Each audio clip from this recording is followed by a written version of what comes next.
Remember Marko Arnautovic? He starred at Stoke, he starred at West Ham after, of course, some time at Inter Milan. His best friend was Mario Balotelli. He then moved to China for around $45 million. Remember him? I've forgotten about him. Apparently he hasn't worked out too well so far. Exactly this is what I was saying. I underestimated. And I didn't train, I didn't look at my body, and I was eating and I was drinking normal drinks, fizzy drinks, like, you know, there is like Sprite, Coca-Cola, Fanta, all these sugar drinks, but it's not good for the body. Eating at wrong times, don't sleep, because when I came to China, it took me about, for sure, 3 weeks until I can adapt to the time. I went to bed, I don't know, 6 o'clock in the morning, 7 o'clock in the morning.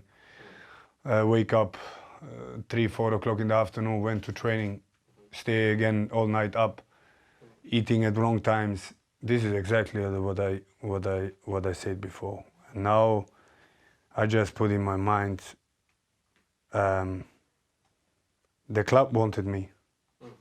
The club wanted me to come, to do well, to bring something, to play for the title.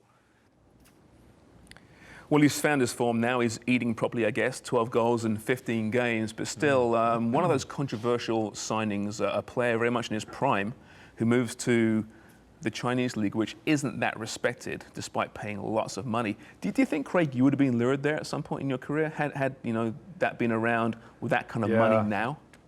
Maybe later in my career, for sure. 100%. Yeah, you know, right? I mean, when Pella went from Southampton, I was like, what the heck is he doing? But he was 31 or 32 at the time, and he got a huge salary. So I don't, you know, make a negative look at things when I think about where players go just for the money side of things. Although when you're in your prime and you have those very few years where you can play at that very top, it's interesting how. Did you have an opportunity to go somewhere for cash? No, there wasn't really that around.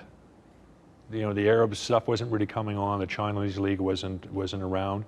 I mean, you go way back to the North American Soccer League. It was kind of a place where older players came over. Pele, George Best, Roddy Marsh. You know, goes on and on. Yeah. And over time, we've had these leagues, and some people have been mercenaries to try to go find the money instead of the league. I don't know what your thoughts are on it. Well, remember Carlos Tevez? He went over there as well.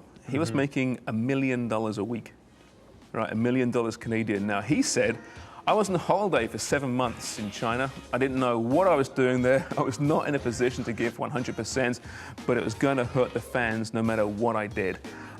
So I guess you need certain motivations. Terry, you actually played over there. It's funny, I asked you last night, you know, would you have gone to, he goes, well, actually, I did play in China for 9 months. Yeah. Why were you lured there? Yeah, or was it the opposite? After TFC... You had no other options. I knew that was coming. I went to Oldham for a bit, back to Manchester, and then I was sort of 32, 33, and wanted something a little bit different. And I knew the Canadian national team, those days were now behind me. That was driving a lot of my moves at the time, to be playing at a level where, you know what, I can continue to make these squads. And then a former teammate of mine at Manchester City had a great spell, had 3 years at Shenzhen Ruby. He was now an agent, and he said, look, come out to Shenzhen, see whether you like it. So went out there. At that stage of my career, I was slowly moving further back in midfield. I was a 6, but at Shenzhen, they were in the first division. You could only have 3 international players, and a little bit like MLS, you want to sign 10s, 9s, or center backs. So now I was a 10, playing in the pocket, had it in a step over for 10 years, but I was, Is that right? yeah, so I'm now an attacking player there.